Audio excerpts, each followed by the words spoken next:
2025 ခုနှစ်မတ်လ16ရက်တနင်္ဂနွေနေ့ခွန်အားသည်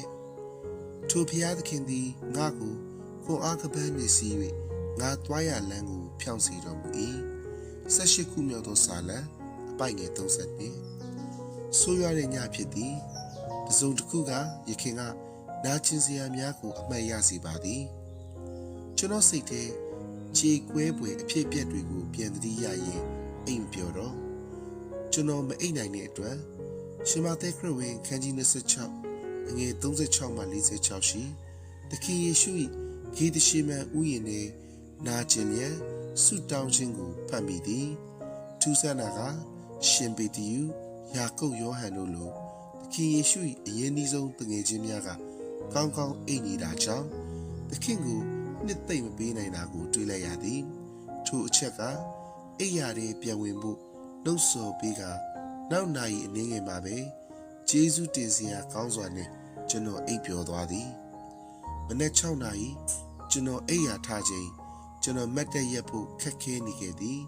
ဇနီးတဲ့နေ့ကျွန်တော်ကခွာရဆိုဖို့ရှိလို့မကြခင်မှာပဲဖျားရှိခိုးကြောင်းကိုထွက်လာခဲ့သည်ထိုရင်းရိုင်နေသည့်အနေအထားနဲ့တချင်းမဆိုနိုင်ပါကိုစိုးရိမ်နေမိသည်ထို့သောမဖြစ်မီရက်အနည်းငယ်ကကျွန်တော်ဖတ်မိထားသည့်စာလံသရှင်တစ်ပုဒ်ထဲကခွန်အားနှင့်ပွေပိုက်၍လုံခြုံစေသောဘုရားဖြစ်သည်ဆိုသည့်စာသားတစ်ပိုက်ကိုတတိယမိသည်ငြိမ်သက်မှုတစ်ခုက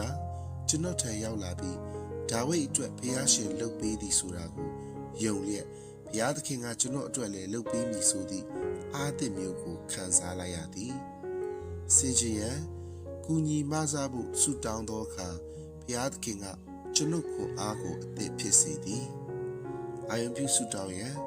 နှစ်ချိတ်စွာအိမ်နိုင်သူများအတွက်ဆုတောင်းချက်ဂိယူနာတော်ရှင်ဖဖျားလုံလုံလျားလျားပင်ပန်းနွမ်းနေခြင်းကျွန်ုပ်တို့အားခွန်အားပေးသောကြောင့်ယေရှုတင်ပါ၏အာမင် Wolfgang Burnett KwaZulu-Natal South Africa